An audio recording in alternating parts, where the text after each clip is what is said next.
नमस्कार दोस्तों, learning by BK sir YouTube channel में आप लोगों का फिर एक बार स्वागत है। दोस्तों, हम आप लोगों को आज बताना चाहते हैं हिंदी व्याकरण में संधि एवं संधि विच्छेद के बारे में। संधि किसे कहते हैं और संधि विच्छेद किसे कहते हैं। दोस्तों, इससे पहले कि हम अपना वीडियो स्टार्ट करें, हमारी वीडियो को लाइक शेयर कर दीजिए और सब्सक्राइब जरूर कर दीजिए। दोस्तों, अगर वीडियो पसंद ना आए तो अनलाइक भी कर दीजिएगा। लिखा है संधि एवं संधि विच्छेद किसे कहते हैं। तो ध्यान देने की बात है दोस्तों, संधि का मतलब होता है मिलना। संधि का मतलब क्या होता है दोस्तों? मिलना। जैसे एक शत्रु दूसरे शत्रु पर जब विजय नहीं प्राप्त कर पाता है तो उससे क्या कर लेता है? संधि कर लेता है। तो संधि का मतलब होता है दोस्तों मिलना, एक दूसरे से मिलना। और दोस्तों सीधी सी बात है, अगर एक वस्तु दूसरे वस्तु के साथ जब मिल जाती है तो तीसरी वस्तु का निर्माण अवश्य निश्चित होता है। तो दोस्तों यहाँ पर हम अपनी हिंदी भाषा के बारे में बात करते हैं। तो हिंदी भाषा में कैसे क्या मिलता है तो संधि बनती है। लिखा है दो वर्णों के मेल से जो विकार उत्पन्न होता है उसे संधि कहते हैं। इस प्रकार संधि के लिए दोनों वर्णों का निकट होना आवश्यक होता है। वर्णों की इस निकट स्थिति को संहिता भी कहा जाता है। संधि को विभाजित करने को संधि विच्छेद कहते हैं। जैसे दो वर्ण या दो अक्षर मिल जाते हैं, जैसे का एक व्यंजन हो गया, ला एक व्यंजन हो गया। का और ला को जब एक में जोड़ दिया जाए तो इसमें दोनों में क्या हो जाता है? मिलाप हो जाता है, मिल जाते हैं, अर्थात इसमें दोनों में संधि हो जाती है। तो का एक व्यंजन मिल गया, ला मिल गया और ये मिलकर के कल हो गया, तो इसका मतलब ही कुछ दूसरा हो गया। अर्थात दो व्यंजन या दो वर्ण मिलने पर उसमें विकार उत्पन्न होना ही क्या कहलाता है? संधि कहलाता है। और संधि विच्छेद का मतलब होता है उनको अलग कर देना। जैसे विद्यालय, विद्यालय में आप विद्या को अलग कर देंगे और उसमें से एक वर्ण निकलेगा आलय। आलय का मतलब होता है घर, अर्थात विद्या का घर। विद्यालय को जब तोड़ दोगे आप तो उसको संधि विच्छेद कहेंगे। तोड़ देना ही विच्छेद कहलाता है। विद्या और आलय दो शब्दों से मिलकर के क्या बना है दोस्तों? विद्यालय। आलय का मतलब होता है घर। तो आइए देखते हैं दोस्तों, यहाँ पर ध्यान देने की बात है, संधि को विभाजित करने को संधि विच्छेद कहते हैं। और संधि मुख्यतः तीन प्रकार की होती हैं दोस्तों। सबसे पहली संधि होती है स्वर संधि। सबसे पहली संधि कौन सी होती है? स्वर संधि। स्वर संधि का मतलब क्या होता है दोस्तों? जब एक स्वर दूसरे स्वर से मिल करके जो विकार उत्पन्न करे उस संधि को हम क्या कहते हैं? स्वर संधि। जैसे स्वर हमारे 13 होते हैं दोस्तों। आ से लेकर आह तक के जो अक्षर होते हैं वर्णों में उन्हें हम स्वर कहते हैं। और व्यंजन जो होते हैं वो 36 होते हैं दोस्तों। का से लेकर ज्ञ तक जो वर्ण होते हैं उन्हें हम व्यंजन कहते हैं। विसर्ग, विसर्ग क्या होता है दोस्तों? जो आहा लिखते हैं उसमें जो दो बिंदियां होती हैं उसे हम क्या कहते हैं? विसर्ग कहते हैं दोस्तों। अभी हम तीनों से परिचय कराएंगे दोस्तों। सबसे पहले हम जानते हैं स्वर संधि किसे कहते हैं। चलिए देखते हैं दोस्तों स्वर संधि के बारे में। आप लोग जानते हैं स्वर संधि वो संधि होती है जिसमें एक स्वर दूसरे स्वर से मिल करके विकार उत्पन्न करता है, उसे हम क्या कहते हैं? स्वर संधि कहते हैं दोस्तों। स्वर संधि के 6 भाग होते हैं। कितने भाग होते हैं दोस्तों? 6 भाग होते हैं। अभी तक आप लोगों ने पढ़ा था 5 भाग होते हैं, लेकिन आज मैं आपको बता रहा हूं कि स्वर संधि के 6 भाग होते हैं। जिसका पहला भाग है तुम्हारा दोस्तों दीर्घ संधि। दीर्घ का मतलब होता है बड़ा। ध्यान देने की बात है यहाँ पर दोस्तों, दीर्घ का मतलब होता है बड़ा। तो ध्यान देने की बात है, लिखा है जब लघु या दीर्घ, लघु का मतलब होता है छोटा और दीर्घ का मतलब होता है बड़ा। अर्थात लिखा है जब लघु या दीर्घ आ ई उ री के बाद लघु या दीर्घ स्वर समान स्वर आए तो दोनों के स्थान पर दीर्घ स्वर हो जाता है। तो यहाँ पर समझने की बात यह है दोस्तों, लघु स्वर आए या फिर दीर्घ स्वर आए, ये किससे मिले? लघु स्वर से मिले या दीर्घ स्वर से मिले, चाहे लघु स्वर पहले आवे चाहे दीर्घ आवे, चाहे लघु स्वर से मिले चाहे दीर्घ स्वर से मिले, लेकिन दोनों के स्थान पर क्या आता है, दीर्घ स्वर हो जाता है। जैसे हम बताते हैं आपको, विद्यालय देखते हैं, सबसे बढ़िया उदाहरण है दोस्तों आपका।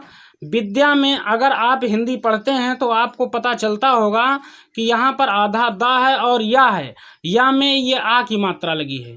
जो आ की मात्रा लगी है ये दीर्घ स्वर हमारा कहा जाता है दोस्तों। बड़ा आ जो होता है वो दीर्घ स्वर होता है, यहाँ पर आ की मात्रा लगी है, ये हमारा दीर्घ स्वर है। और उसके बाद आलय इसमें जोड़ते हैं, तो आलय में आपको इधर शुरू में दिखाई पड़ रहा है बड़ा आ, तो ये भी हमारा दीर्घ स्वर है।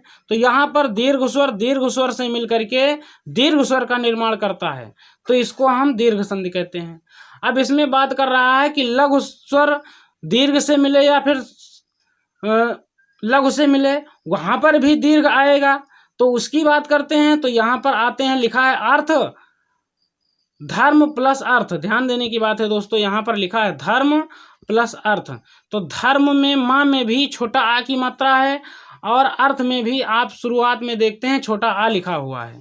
तो धर्म में आ छोटा मिला हुआ है यानी लघु आ, और अर्थ में भी लघु आ मिला हुआ है, तो लघु स्वर इसमें भी है, लघु स्वर इसमें भी है, लघु लघु मिल करके दीर्घ स्वर बनाते हैं धर्मार्थ।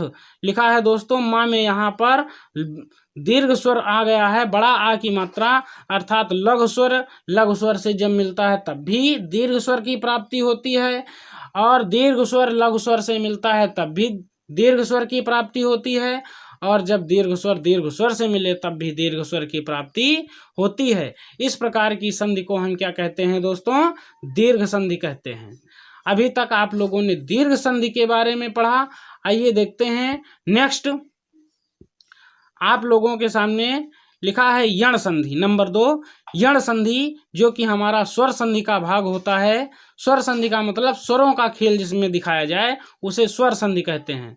जैसे अभी हम दीर्घ और लघु स्वर के बारे में दीर्घ संधि में पढ़ा है, अब यण संधि में पढ़ते हैं दोस्तों। लिखा है, जब लघु या दीर्घ ई उ री के उपरांत दोनों असमान स्वर आए तो ई उ री के स्थान पर क्रमशः या व रा हो जाता है। ध्यान देने की बात है दोस्तों, चाहे लघु ई आए चाहे दीर्घ ई आए, लघु ई का मतलब छोटी ई, दीर्घ ई का मतलब बड़ी ई, लघु उ का मतलब छोटा उ, दीर्घ उ का मतलब बड़ा उ, री तो एक ही होता है दोस्तों। तो जब लघु या दीर्घ ई उ री के उपरांत कोई असमान स्वर आए, असमान का मतलब इसके समान स्वर नहीं आना चाहिए। किसके समान स्वर, ध्यान देने की बात है दोस्तों, ई उ री यानी न छोटी ई न बड़ी ई आवे, न छोटा उ न बड़ा उ आवे, न री आवे।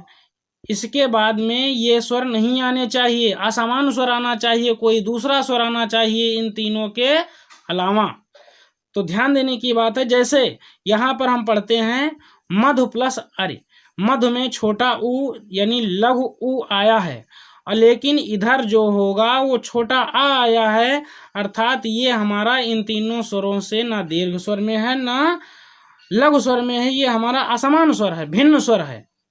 छोटा ऊ के साथ आ जो आया है छोटा आ, वो हमारा भिन्न स्वर है इससे। तो इसको मिलकर के क्या बन जाता है, जब छोटा ऊ असमान स्वर से मिले, छोटा ऊ असमान स्वर से मिलता है तो ऊ के स्थान पर क्या हो जाता है, वाह हो जाता है, तो ये हो गया मध्वरी। दोस्तों ध्यान देने की बात है, यहाँ पर ई मिलता है किसी असमान स्वर से तो या हो जाता है, ऊ जब किसी असमान स्वर से मिलता है तो वाह हो जाता है, री किसी असमान स्वर से मिलता है तो रा हो जाता है। तो वहां पर हमारा यण संधि होता है दोस्तों। समझ में ना आए तो चैनल को अनलाइक जरूर कर दीजिएगा दोस्तों। चलिए नेक्स्ट वीडियो देखते हैं, नेक्स्ट संधि देखते हैं दोस्तों। नंबर 3 है अयादि संधि। नंबर 3 आपकी है अयादि संधि। ध्यान देने की बात है दोस्तों, अयादि संधि किसे कहते हैं, जब ए आए ओ अव के बाद कोई स्वर आए तो ए आए ओ औ के स्थान पर क्रमशः आए आए औ आओ हो जाता है। क्रमशः का मतलब क्रम से। ए के स्थान पर कोई स्वर आवेगा, ए के बाद कोई स्वर आवेगा तो उसमें जब संधि मिल करके बनेगी, तैयार होगी, तो वहां पर आय हो जाएगी। आय के बाद में आय हो जाएगी। ओ के स्थान पर औ हो जाएगा और औ के स्थान पर आओ हो जाएगा। तो दोस्तों यहां पर ध्यान देने की बात है, कोई स्वर आए, ए आए ओ औ के बाद कोई स्वर आए तो ए आए ओ औ के स्थान पर आए आए औ आओ हो जाता है, तो वहां पर अयाद संधि होती है। तो देखते हैं दोस्तों, जैसे लिखा है से और प्लस अन। से में ए की मात्रा आपको दिखाई पड़ रही होगी और अन में छोटा आ लगा हुआ है।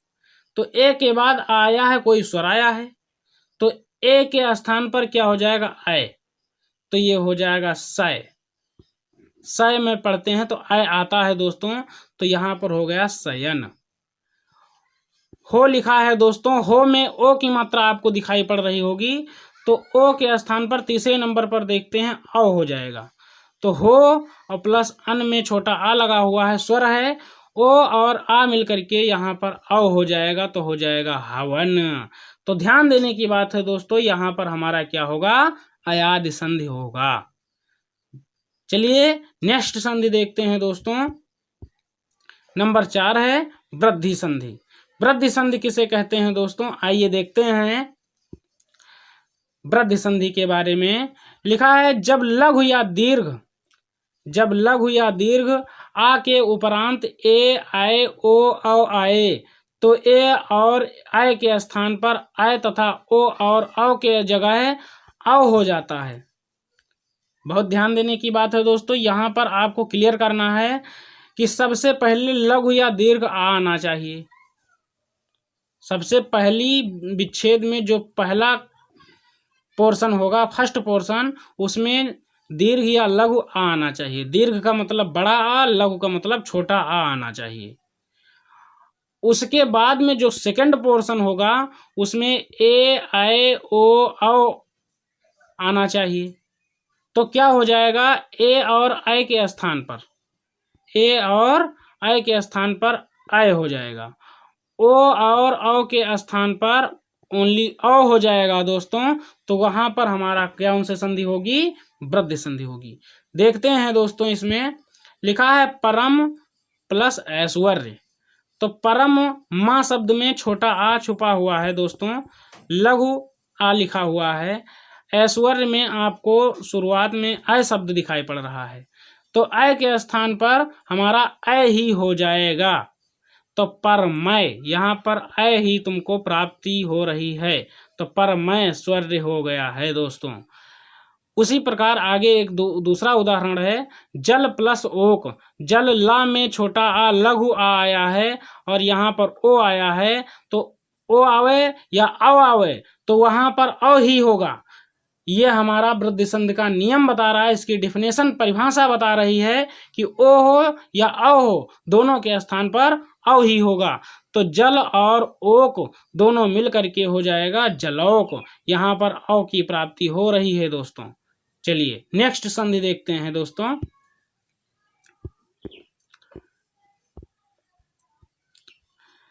नंबर 5 संधि है दोस्तों, गुण संधि। बात करते हैं गुण संधि किसे कहते हैं। ध्यान देने की बात है दोस्तों, गुण संधि कौन सी संधि होती है, जब आ या आ के उपरांत लघु या दीर्घ ई उ री आए। छोटा आ या बड़ा आ के बाद फर्स्ट पोर्शन में छोटा आ या बड़ा आ आना चाहिए। विच्छेद में 2 खंड होते हैं मिनिमम, तो छोटा आ और बड़ा आ फर्स्ट पोर्शन में आना चाहिए। और उसके बाद जो लघु या दीर्घ ई उ री आए, सेकंड पोर्शन में लघु हो या दीर्घ हो, कौन से अक्षर, ई उ री, तो दोनों के स्थान पर ए ओ अर हो जाता है। ई के स्थान पर ए हो जाएगा, उ के स्थान पर ओ हो जाएगा, री के स्थान पर अर हो जाएगा। फर्स्ट पोर्शन में छोटा आ या बड़ा आ आवे, उसके बाद वाले सेकंड वाले पोर्शन में ई ओ री आवे, तो जहां पर सेकंड वाले पोर्शन में ई आएगा वहां पर ए हो जाएगा, जहां पर ई आएगा वहां पर ए हो जाएगा।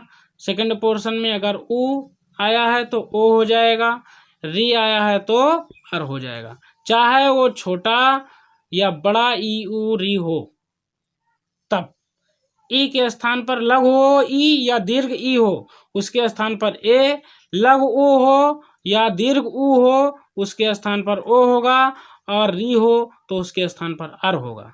जैसे आपको उदाहरण में दिया गया है मृग, गा में यहाँ पर छोटा आप की प्राप्ति हुई है, प्लस इंद्र, इंद्र में छोटी ई आया है दोस्तों, तो लघु ई आई है, तो इसके स्थान पर ई के स्थान पर ए हो जाएगा, अर्थात मृग, और इंद्र में ए ऊपर लगा देंगे तो हो जाएगा मृगेंद्र। यहाँ पर ए की प्राप्ति हुई है दोस्तों। दूसरा है परम प्लस ईश्वर, परम में माँ में आ की मात्रा प्राप्त हो रही है, लघु आ, और ईश्वर में बड़ी ई यानी दीर्घ ई आई है, तो यहाँ पर भी ए होगा, तो हो जाएगा परमेश्वर। ए की प्राप्ति हो रही है दोस्तों। समझ में आया? चलिए नेक्स्ट देखते हैं दोस्तों, नंबर 6 और लास्ट है दोस्तों पूर्व रूप संधि। पूर्व रूप संधि के बारे में आज हम चर्चा करते हैं। पूर्व रूप संधि क्या है, जो कि हमारा दीर्घ स्वर संधि स्वर संधि का 6वां भाग होता है। लिखा है जब आ ए या ओ के बाद आए, जब आ ए या ओ के बाद आए तो आ के स्थान पर पूर्व रूप अर्थात इसका चिन्ह होता है 5 के आकार का, लगभग होता है एस के आकार का दोस्तों, इसको हम पूर्व रूप चिन्ह कहते हैं। जिस संधि में ये हमारा लगा हो तो आप समझ जाइए कि वहाँ पर पूर्व रूप संधि होगा।